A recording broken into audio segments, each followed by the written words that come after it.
So just note that this is being live streamed right now and recorded as well.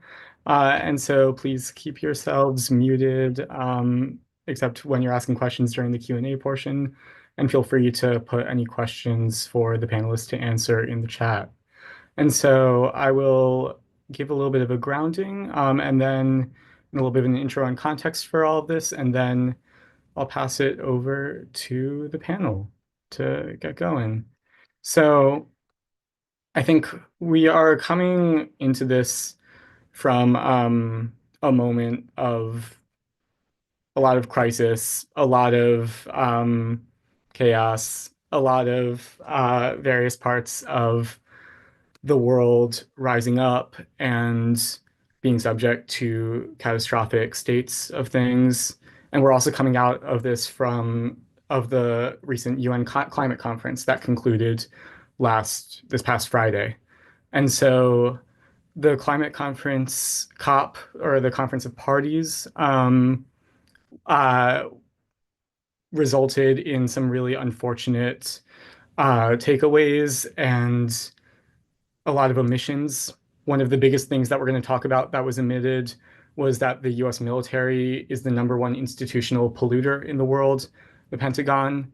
And so that's something that's hidden and that is ultimately not addressed within the context of things like COP. While were hundreds of climate justice and environmental justice organizations protesting outside of those meetings every day.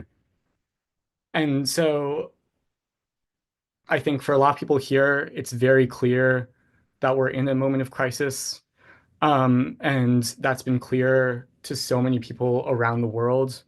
It's been clear for Palestine for the past year, as the people of Gaza have been subject to a genocide, and for the past 75 plus years, as Gaza has been under a blockade for the past several years, and Palestinian land has been encroached on.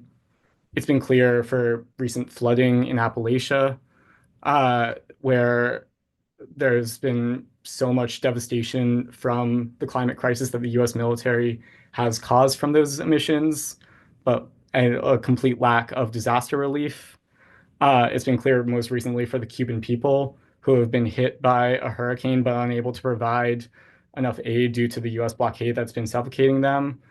And then for a lot of people, the recent election in the US has brought a moment of crisis when it comes to um, so many people's basic lives and basic rights.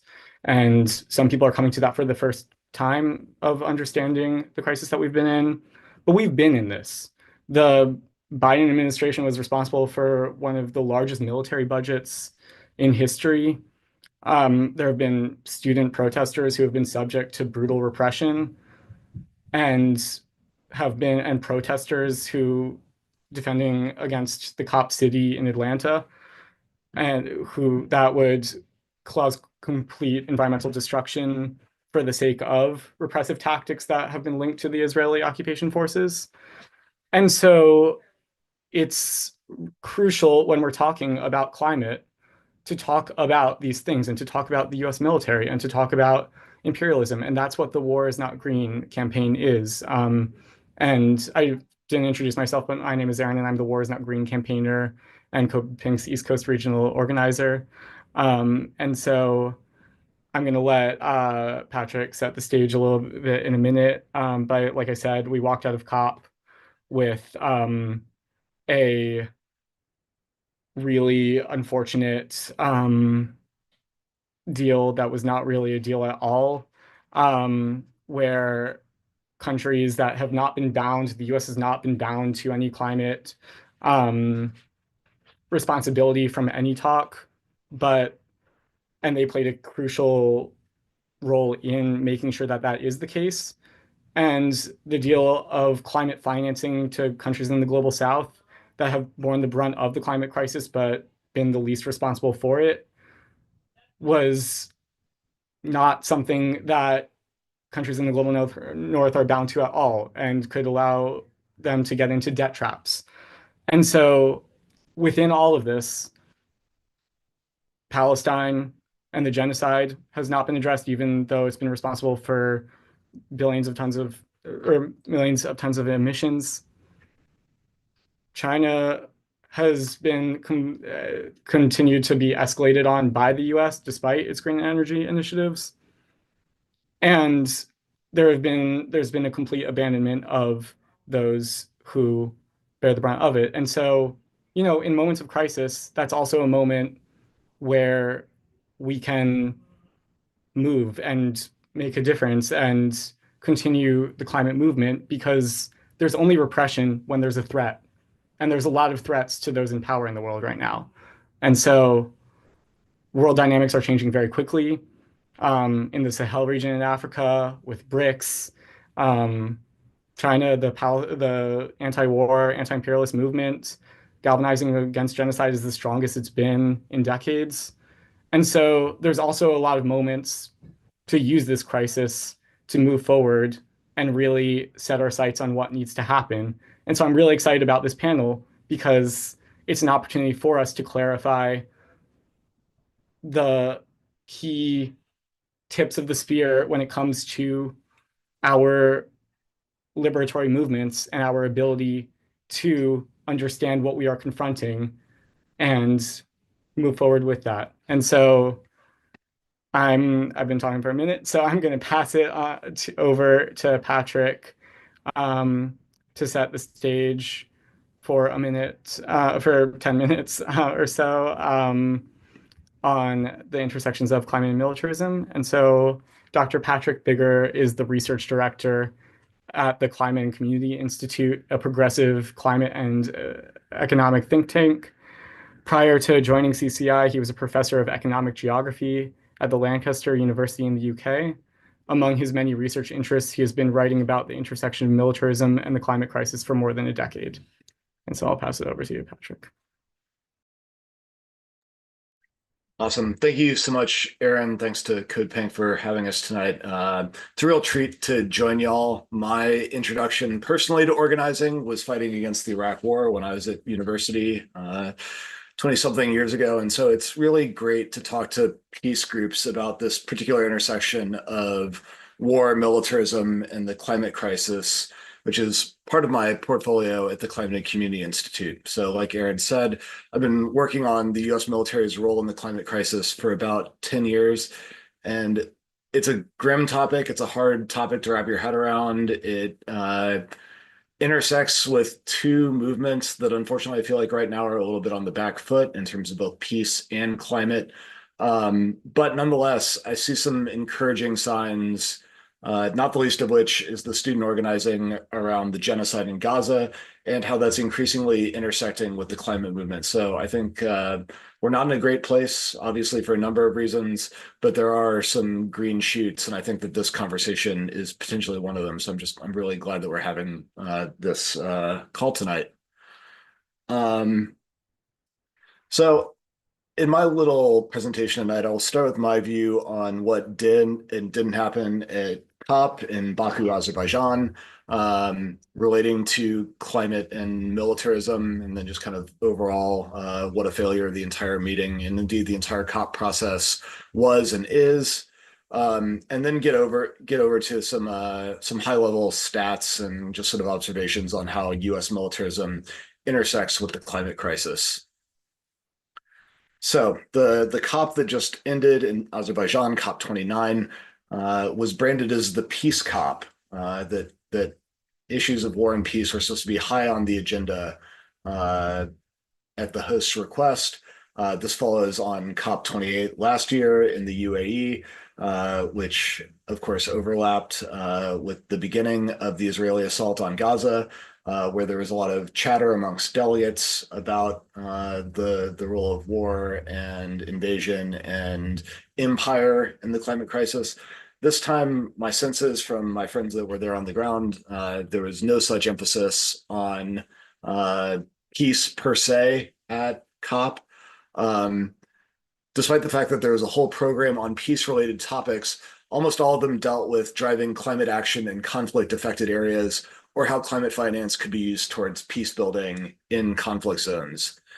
These are both admirable topics. They're both good topics to be addressed, but they really fail to address the catastrophic impact that large-scale wars driven by imperial powers are having on the atmosphere, as well as the biosphere and a number of other overlapping environmental challenges that we can kind of sum up as the ecological crisis, right? It's plastics, it's topsoil loss, so on and so forth. The climate is only one dimension of this broader problem.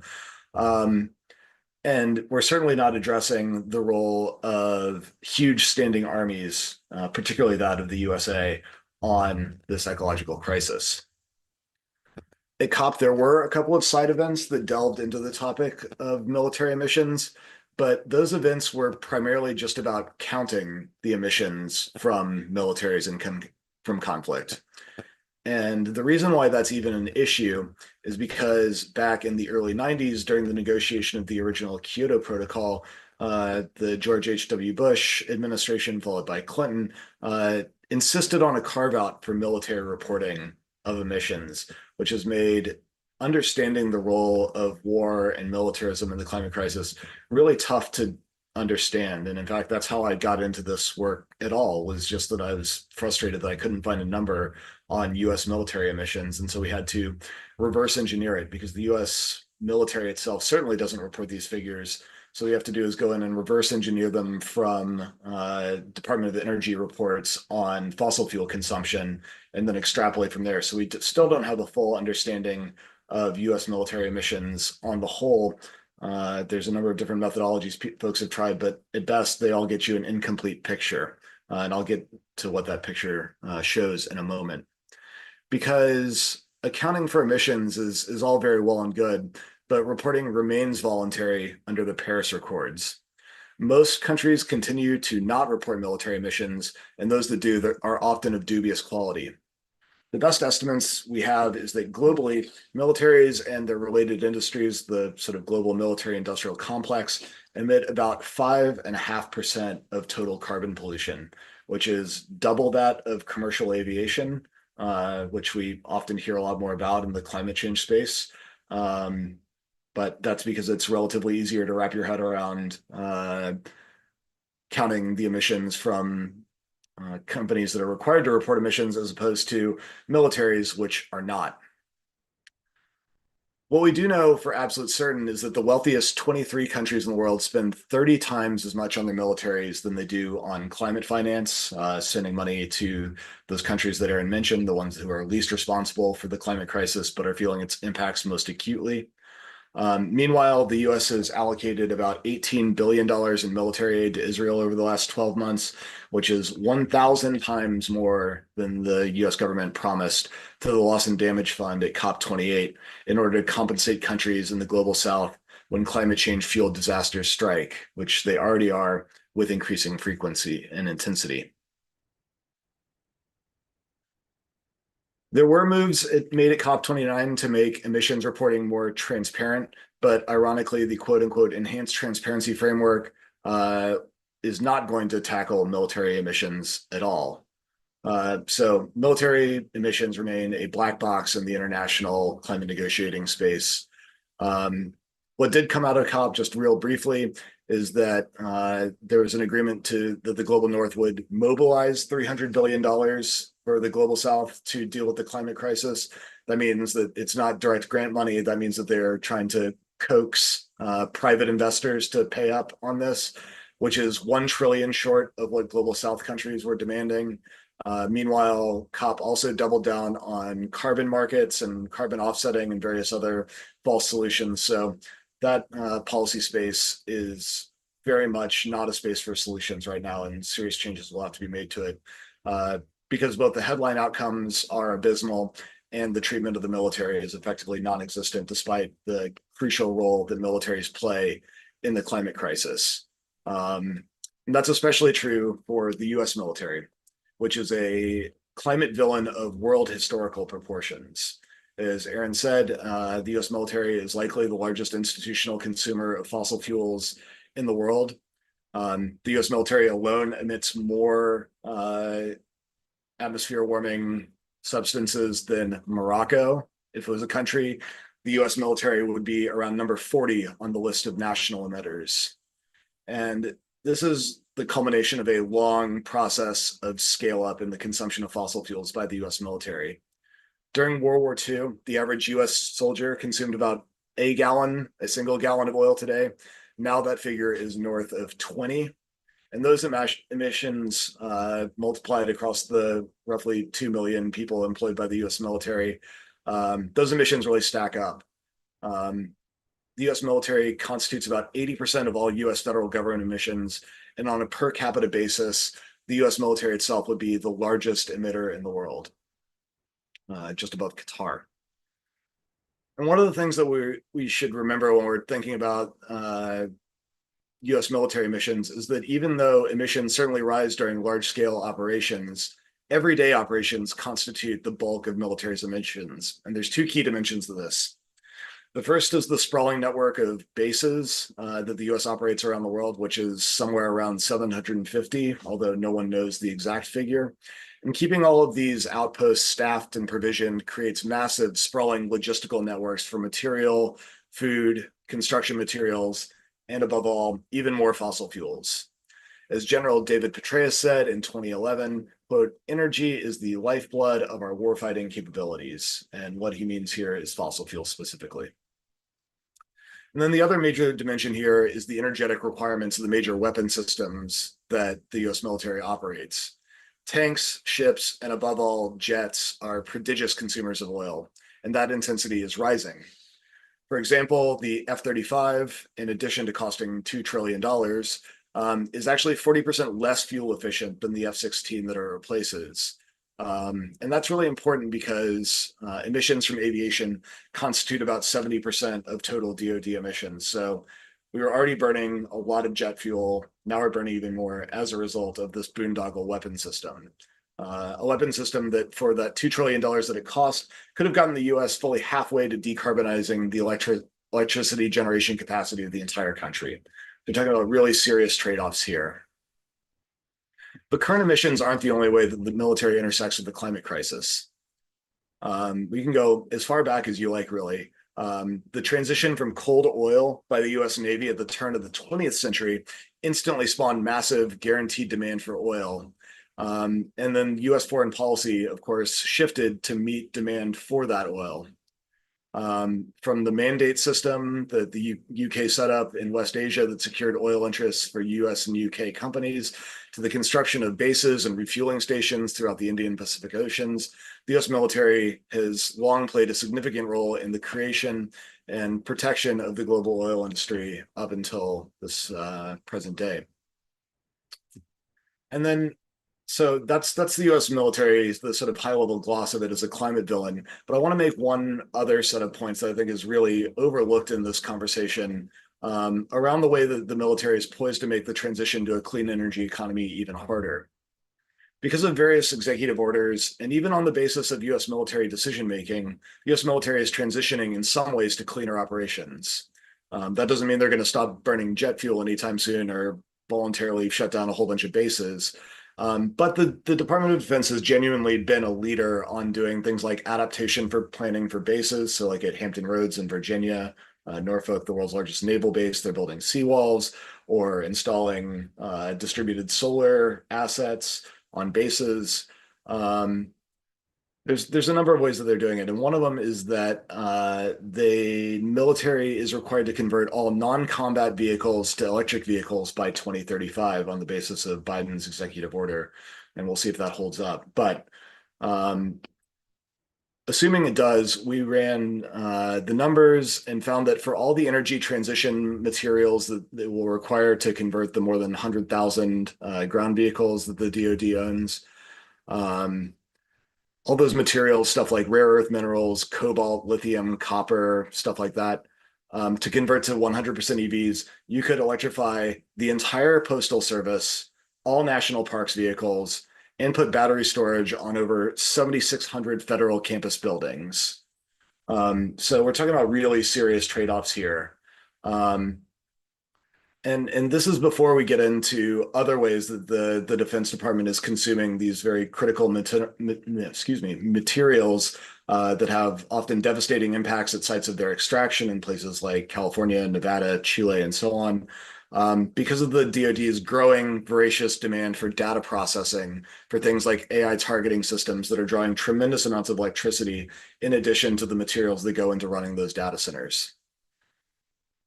So, the US military creates a ton of climate pollution, is slowing down the transition to clean energy future. And as y'all know, what it does as a result of all those emissions are generally pretty bad, as I reckon we're about to hear about. So I will leave it there and look forward to our question and answer session. Thanks. Thanks so much, Patrick, for that. That was incredibly informative, incredibly sobering, and really important for us to continue to approach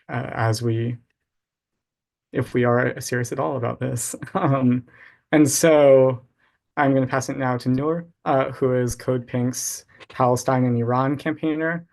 Nour graduated from DePaul University with a bachelor's degree in international studies in June 2022. And she has been advocating for Palestinian liberation for over 5 years, including organizing with her university. Thanks, Aaron and Patrick. And thanks everybody for being here. The environment, I think, it's a really amazing way to look at the world and like really evaluate kind of like what's going on. It's very telling. And something I'm very interested in studying is the intersection between environmentalism and colonialism. As we've all witnessed Israel commit genocide in Gaza for over a year now, we're really seeing the effects that militarism has on the environment in very obvious ways. But colonialism in general has kind of like more silent ways that it affects the environment sort of like on a daily basis. So as I'm talking about Israel sort of as like a case study for colonialism and environmentalism, I want us all to keep in mind that the United States is also a settler colonial entity, which, and for all the reasons Patrick brought up, the way that it affects the environment. But I'm going to be speaking from a political ecology perspective, which kind of dictates that the social order of the world, so like the way that we all are as people, the way that we live, and the environmental order, which is, just the environment and the natural world, they're inextricably linked. So if you change the social order, it will fundamentally change the environmental order. And if you change the environmental order, it will fundamentally change the social order. So this actually makes the environment a great way to analyze colonialism, and a great representation of its effects, and its future, because settler colonialism has that like settler aspect to it, right? Which literally removes indigenous people from their land, which is one of the most extreme ways you can change the social order, I would say, right? Putting an entirely new social order in a part of the world. So in this way, settler colonialism itself is an antithesis to environmentalism. So like settler colonialism is just legitimately the opposite of environmentalism. But we see settler colonial states like the US, but also very much Israel, have like these green initiatives. So that kind of doesn't make sense, right? A settler colonial state, green initiatives, and these green initiatives are posed to distract from the ethnic cleansing, the genocide, the settler colonialism that Israel commits on a daily basis. And this concept is called greenwashing. So this refers to the literal and figurative use of greenery to distract or conceal evidence of displacement or destruction, or, kind of to just like distract from like any foul thing that, any entity is doing. So in a literal sense, Israel literally uses trees to cover up evidence of displacement and settler colonialism, like I mentioned. And a great example of this is a village in the north of Palestine called Ikaret, which was groves of olive trees, figs, oranges, just like really, really amazing fertile land. But all of that was destroyed, and on top of it was planted pine trees, which are not native to Palestine, which are actually really horrible for Palestine's environment. They completely erode the soil. So this village that was once full of fertile land and just really great for agriculture is now just completely destroyed and is actually Israel's largest military base. So this is like probably one of the most explicit examples of greenwashing. This military base is kind of like hidden in the pine trees and used to literally cover up evidence of life before colonialism. So the way greenwashing shows up figuratively is kind of like what I mentioned before, Israel being like, hey, we're doing these green initiatives. We're really great for the environment, you know, like we're doing all these projects to distract from the ethnic cleansing that they commit on a daily basis. And when Israel kind of builds this narrative and this identity for itself in the public sphere, it makes it really hard for people to challenge this propaganda because they have this association with Israel as this like, you know, pioneer in environmentalism, when in reality they're committing the worst crime against the environment, which is settler colonialism. And somebody, Eric, I think, mentioned in the chat something really great, which, well, not great, but, you know, something really relevant, which is capitalism, right? And that's kind of like Western settler colonialism's special feature. It's capitalism. Um, and it just really exacerbates the issues of the environment because it kind of makes the colonized people remain dependent on their colonizer through the theft of the means of production, you know, in this case, the literal land that they're living on. And, you know, it also impacts the attitude that the colonizer imposes on the land that they're stealing, which is one of exploitation and profit maximization. And it's really exhibited in the way Israel uses greenwashing in general, and uses it to perpetuate its other colonial projects. Like I mentioned before, you know, kind of forming this narrative for itself as this pioneer in environmentalism. You might have heard the phrase like making the desert bloom. Israel's making the desert bloom. They're bringing life to a place that has just been deserted for centuries, which is just not true. Like I mentioned before, Icarus, Palestinians have been tending to our land for generations, and they actually have a very, very great understanding of it, which is why Palestine was thriving environmentally before Israel's occupation ever started in 1948. So, you know, not only are they controlling their public narrative, but they also, you know, these settler colonial tactics literally drive Palestinians off their land because it destroys their way of life, the place that they're living. And then this literally makes room for Israeli settlers. So greenwashing, you know, it sounds like something, you know, not so serious, kind of like a funny play on words, but it's actually very, very sinister. An example of greenwashing is like water initiatives that the Israeli government is, you know, supposedly leading. So the Israeli government's dealing with the environment in Palestine, like I mentioned, these pine trees that really erode the soil and create a very dry environment have led to wildfires. Because they've destroyed the soil to such an extent, they need to use an excessive amount of fertilizer in the soil that has polluted nearby water. You know, like stop trying to make the desert bloom in the way that you think a colonizer should make the desert bloom, right? Palestine is beautiful carpets of color in the spring. So it's really not necessary. So Israel creates a problem by polluting all this water, creating fire so that there's a need for excessive use of water, and then, you know, starts these initiatives to, you know, these irrigation initiatives that are distributing water throughout Palestine like never before, which is just totally untrue. It's a band-aid over a problem that they started themselves because of the colonization of Palestinian land.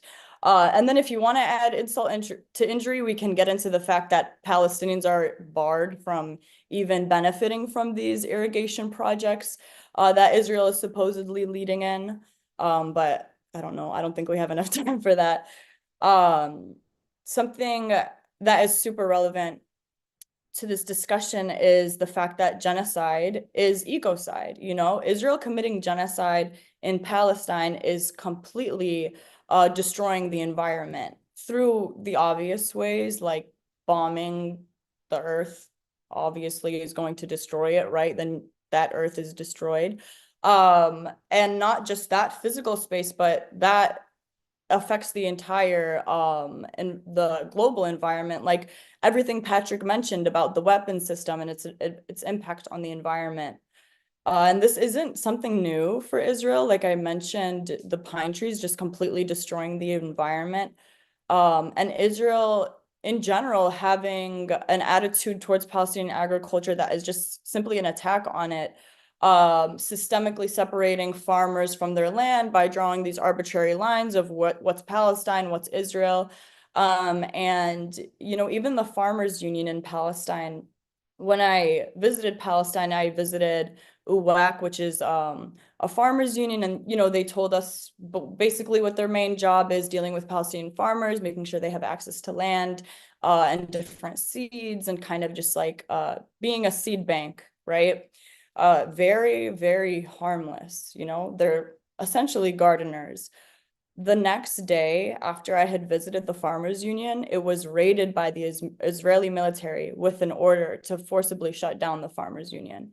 So it actually is, it really shows you how powerful the environment is, and how much Israel seeks to control it, because that really is a means to control the people that live there. And the way the social order and the environmental order impact each other is so great that it's really impossible to deny, the effects of settler colonialism. As we see in Gaza, with Palestinians being displaced over and over and over again, really just trying to survive in their daily life, the earth in Gaza is completely destroyed, not just by bombs, but because the indigenous people are not able to tend to the land. They don't have the resources, they don't have the tools. I mean, there was the one farmer who was actually trying to, restore the land in Gaza, who was targeted and killed by the Israeli military. And this goes back to my point about the farmers union. The Israeli government is so threatened by Palestinian land and the relationship that Palestinians have to it, because it really is that important. And there's other effects that we're seeing in Gaza, different behaviors for like the animals that live there. I've seen very disgusting scenes, the way animals are kind of struggling to survive, and that's how that's affecting the people of Gaza. And the insects there too, like becoming more aggressive and changing their behavior. The entire environmental order there is completely, mumble jumbled and rearranged. It's just been completely flipped on its head because of this genocide. And I just want to wrap up by talking about the fact that, like I said before, this is not just contained to Gaza, it's not just contained to Palestine. The occupation and its effect on the environment is going to change the entire world. When you change the social order and the environmental order in one place, that's not just going to, somehow remain there and just exist in a vacuum. We all live on this earth, and there are no border walls separating us like all the way up to outer space, even though I think that the US would probably do that if they could. So, like I said, distance does not erase this issue. And because of this inextricable link between the social order and the environmental order, if we apply that to the international world, we see very clearly that Palestinian liberation is an environmental justice issue. And moreover, that these environmental manifestations of colonialism will pose a significant risk to the way of life globally, because most definitely consequences of environmental neglect abroad in Palestine as a result of colonialism will require the social order globally to restructure in response, as it already has begun to do so. And this really does tell a tale of the world that we're in, one that is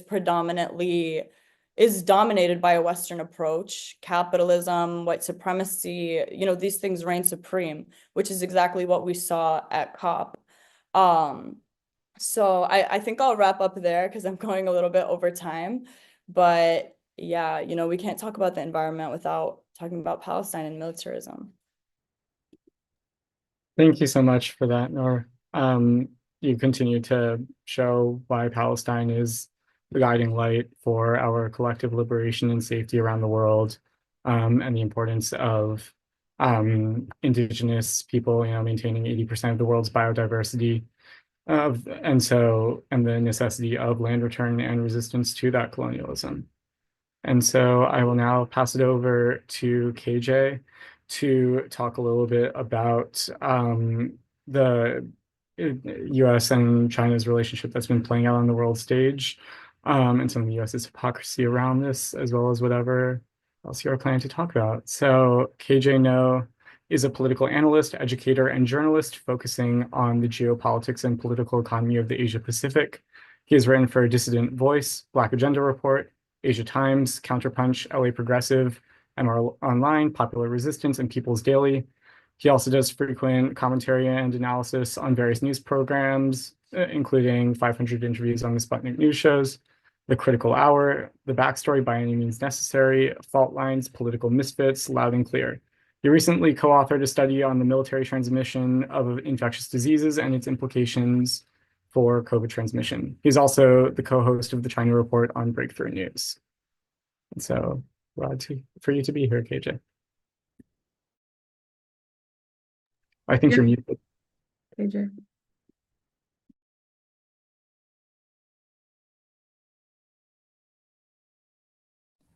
Thank you, Aaron. It's a pleasure and an honor to be here with you. And just a quick, I'm going to share my screen and we'll just go from there. So can everybody see my screen? Yes. Okay.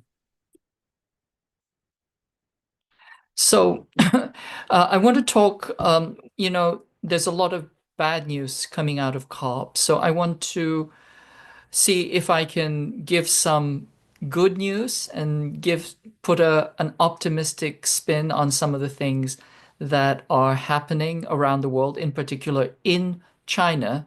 And along the way, I also want to kind of unpack some of the ways that we should frame and understand the issue. So I'm going to throw a little curveball at you. What is China? Okay.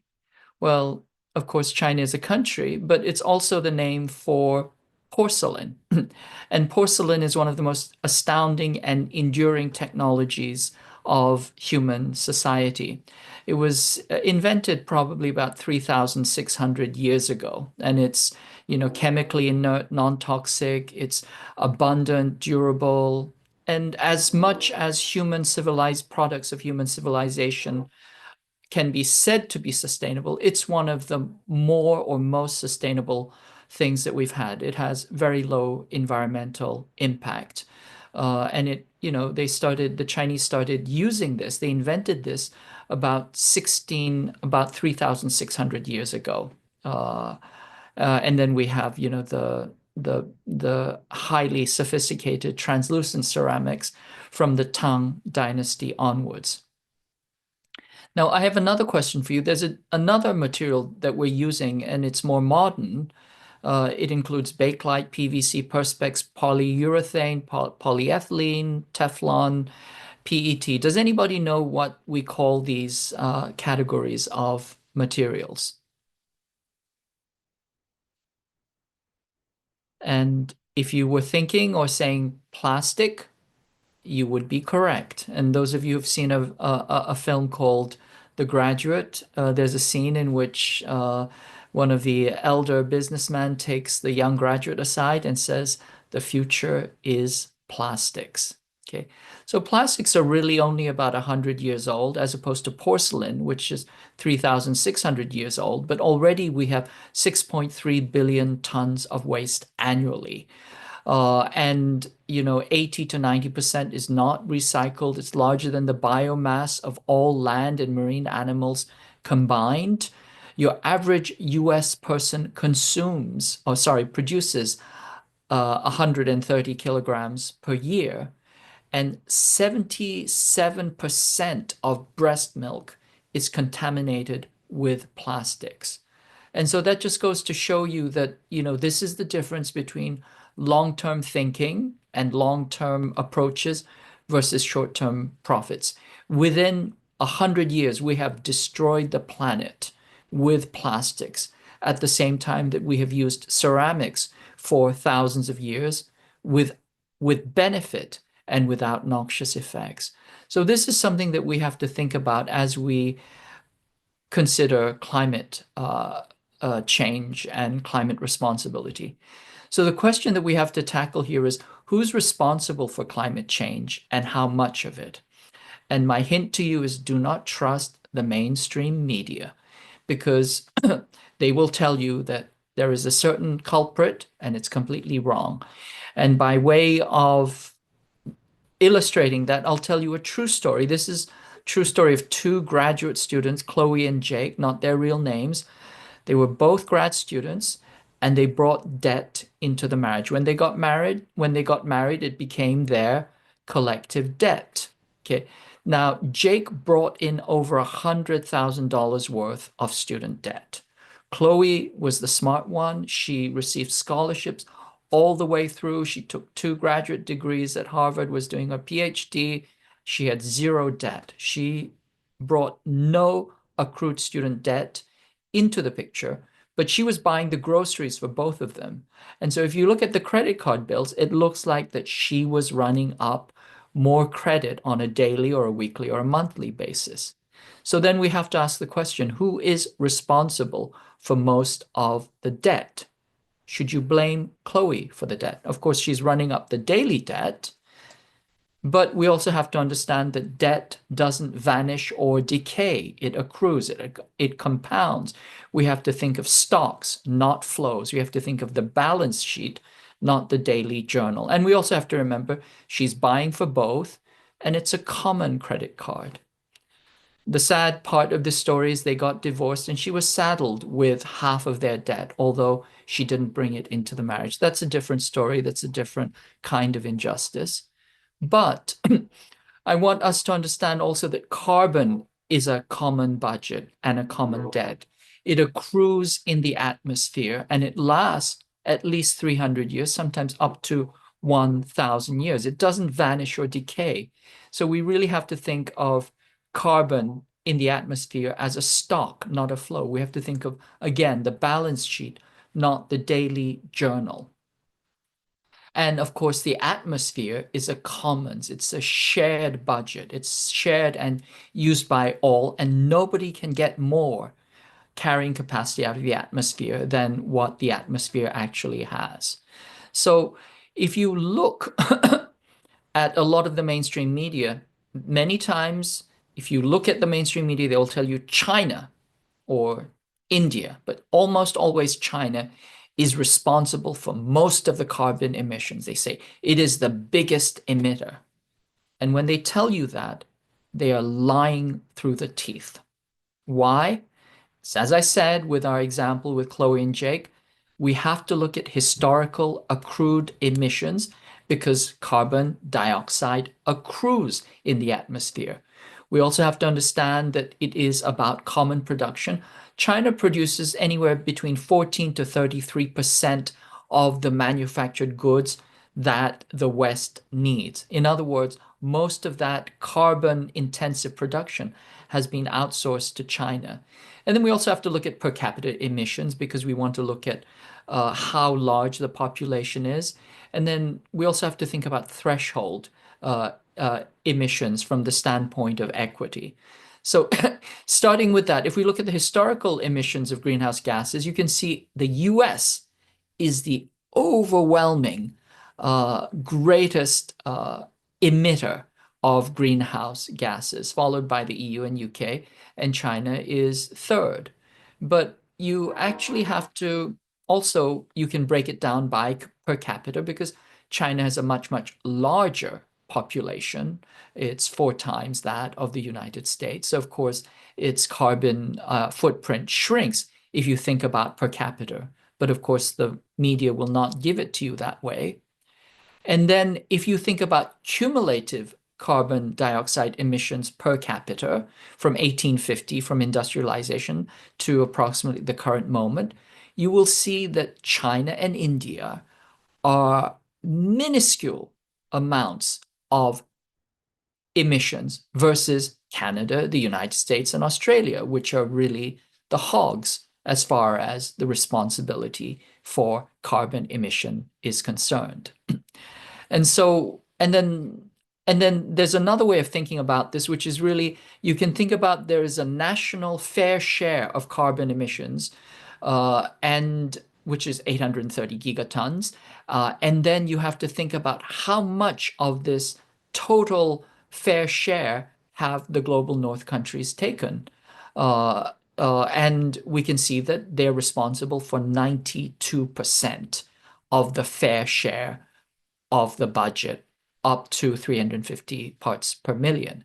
The US itself is responsible for 40% of excess global carbon dioxide emissions. EU is responsible for 29%, G8 is responsible for 85%, and India and the global North are actually net creditors. They're not debtors. In other words, for example, the US has overshot its carbon budget by 378 gigatons, and China has undershot its fair share of the global carbon budget by 29 gigatons. 11% undershoot versus the US, which is a 40% overshoot. If you want to look at it in a chart, this is what it looks like. Again, once again, the global South is not responsible for climate breakdown, although very often the trope in the mainstream media is that the global South are the great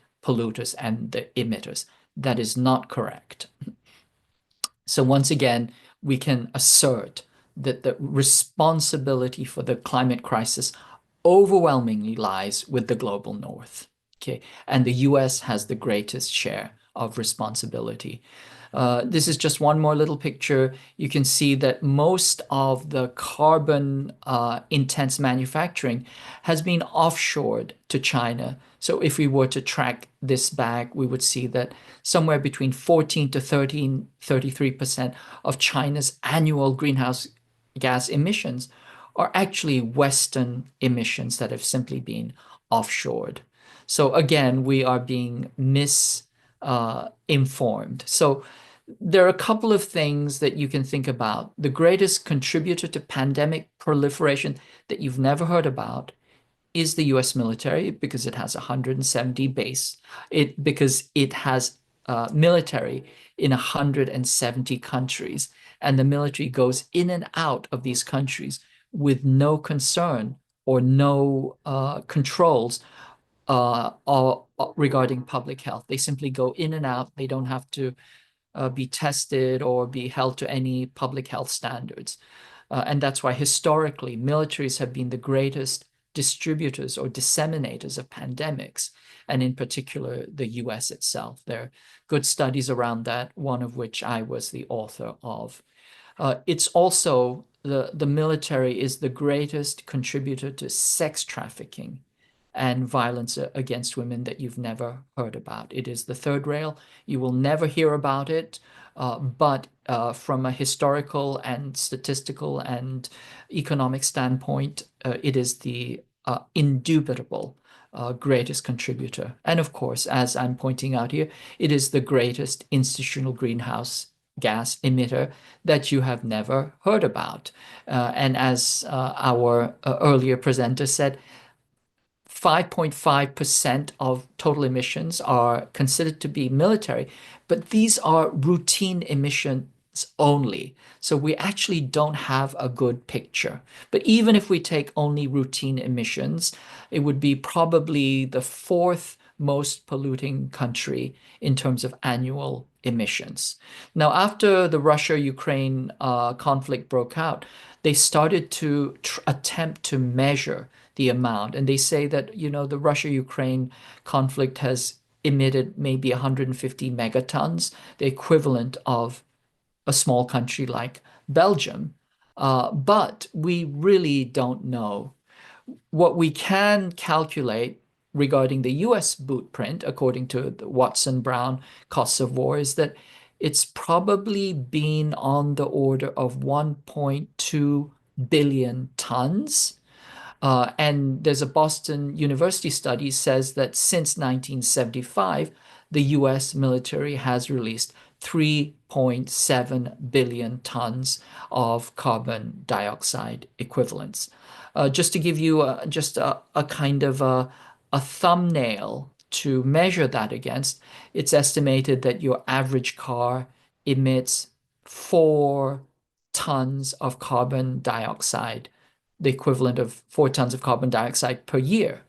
And so if we're talking of the US military releasing 3.7 billion, we're talking about the equivalent of nearly a billion cars, the emissions of nearly a billion cars over a year. Those numbers are astronomical, and we don't know even then how accurate they are. So once again, the US military is the largest institutional polluter. It's larger than possibly 140 countries. It carved out an exemption for itself in the 1997 Kyoto Protocol.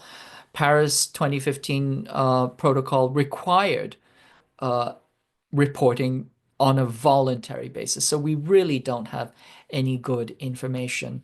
And by the way, Al Gore was the person who carved out that protocol. In fact, he's the person who we can say disabled Kyoto and made it a toothless, toothless convention.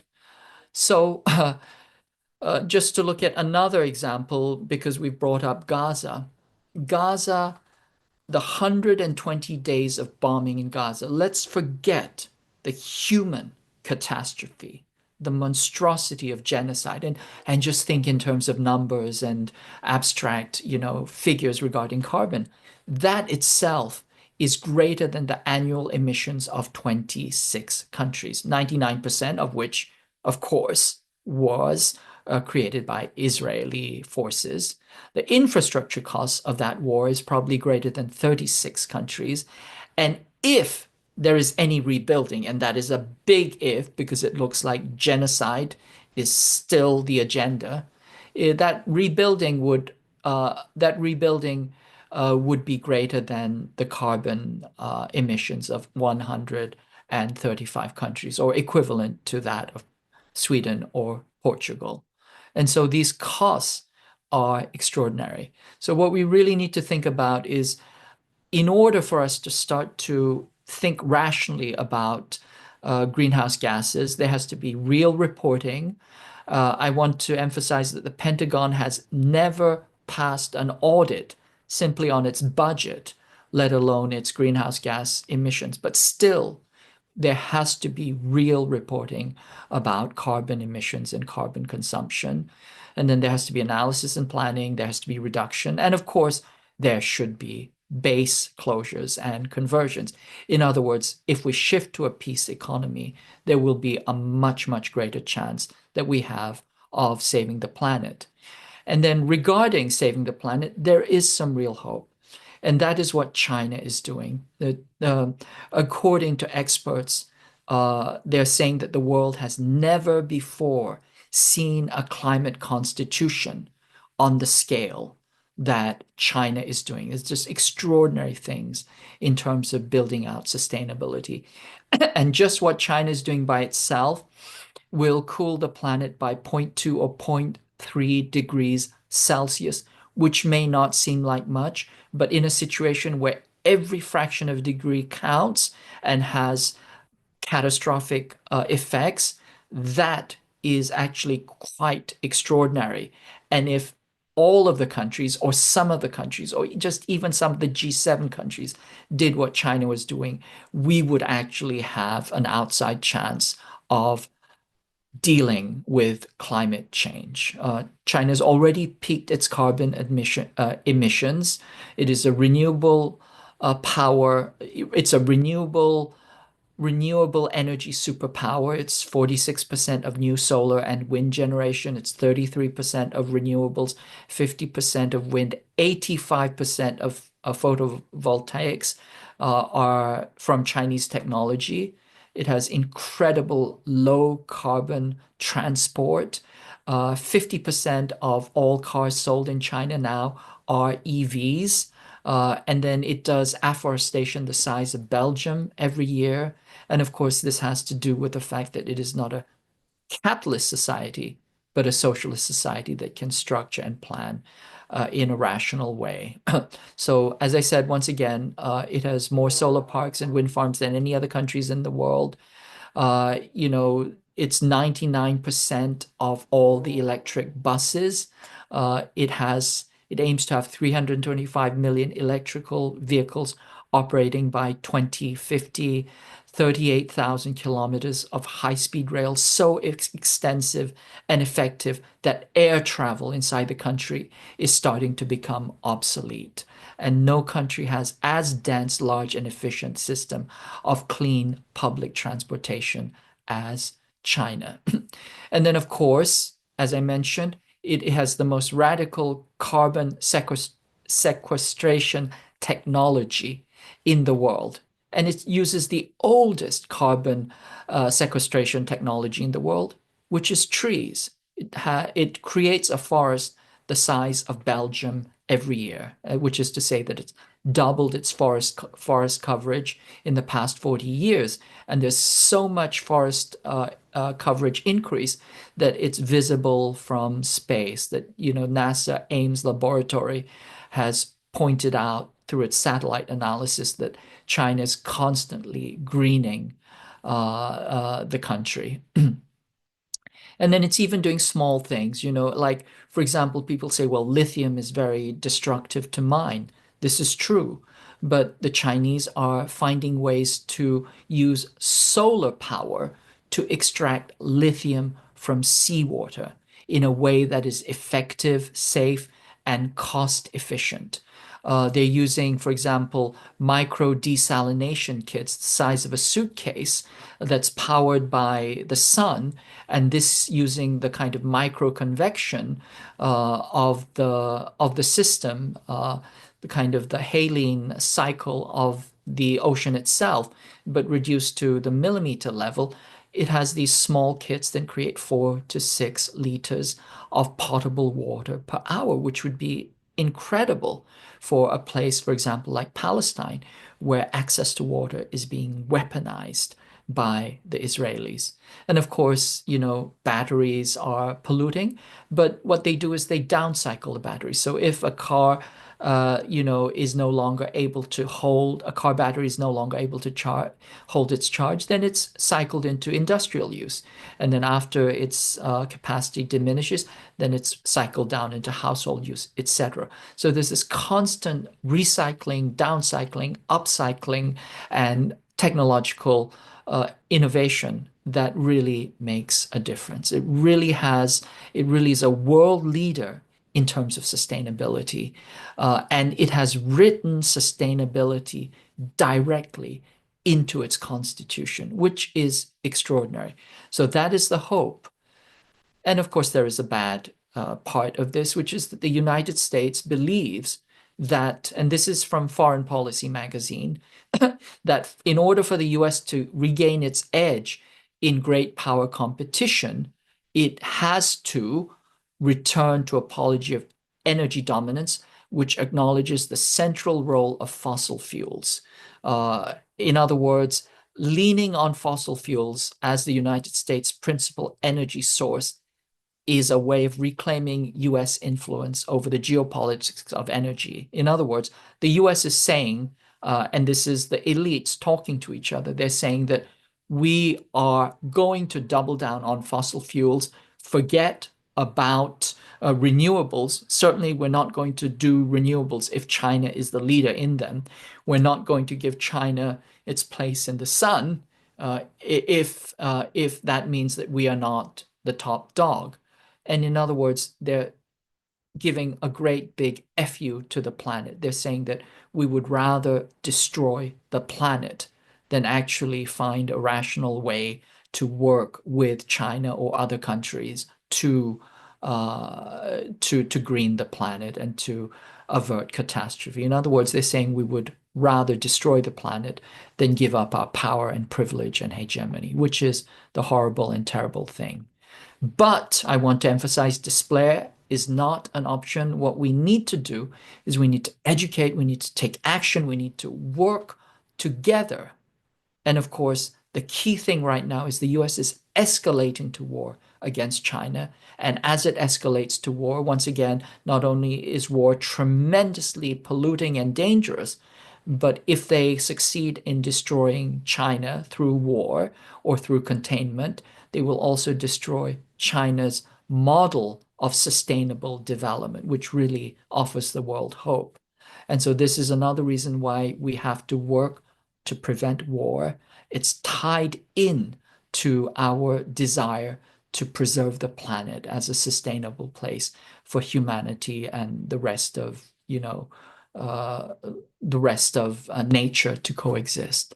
So please remember, despair is not an option. We educate, we take action, and we continue to work together.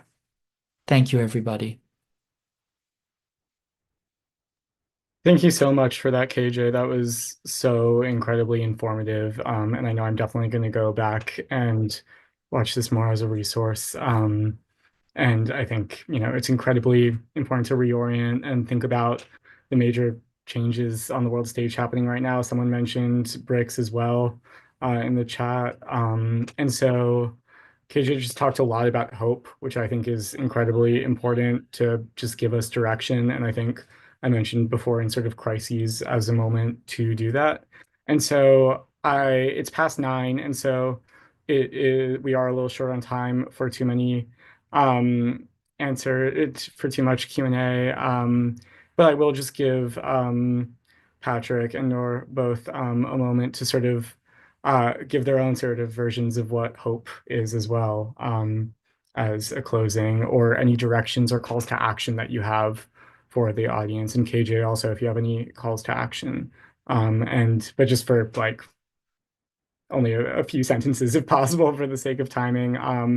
And I'm really excited to have more of these so that we can attend to more of these questions and continue to sort of brainstorm in what our collective movement directions are and how to bring all of these into those conversations and those brainstormings and how to express complete solidarity with one another. So Patrick or Nour, whoever wants to start it off or end it off first with hope or action. All right.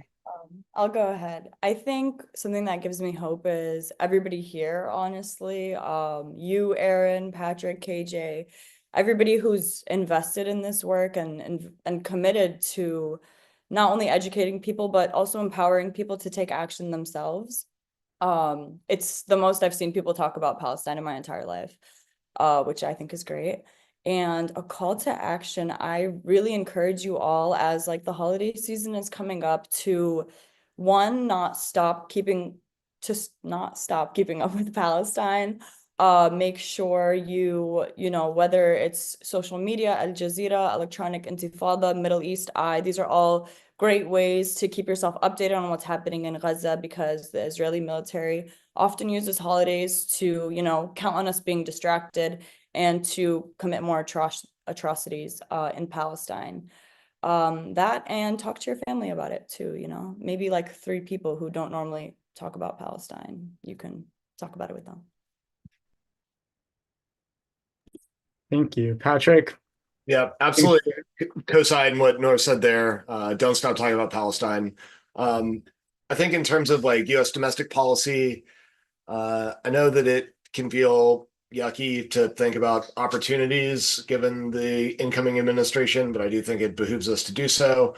On the military climate front, I think the possibility that I'm most excited about, I was on a climate and militarism call this morning, and it's a huge problem for the left that basically the Republicans have seized the mantle of being the anti-war party, which is just so hard to wrap your head around. And so, it's imperative that we reclaim that mantle. And one of the ways that we can do so by doing a sort of judo action on Trump's rather incoherent foreign policy is around the closure of overseas military bases, which do not require an act of Congress. That can be done through executive action. I think there's a good likelihood we will see some of those shut down. The trick will be to prevent the opening or converting, for example, the Philippines into just one big base archipelago in the increasingly belligerent stance that they are going to take against China. So I think the struggle right now, if we want to get policy wins, probably turns on closing overseas military bases. That's where I see potential.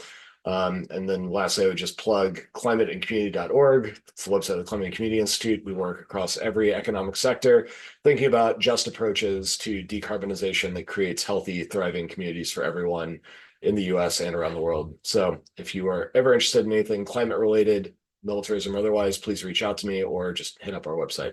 Cheers. Perfect. And KJ, if you have any very brief calls to action as well.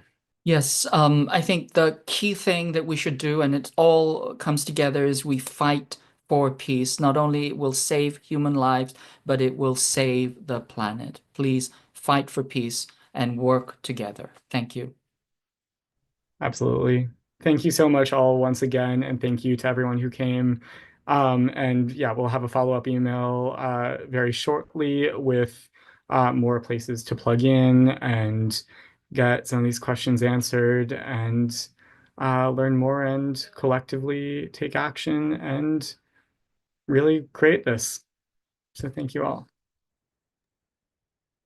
Thanks, everyone. I put my email in the chat in case anybody wants it.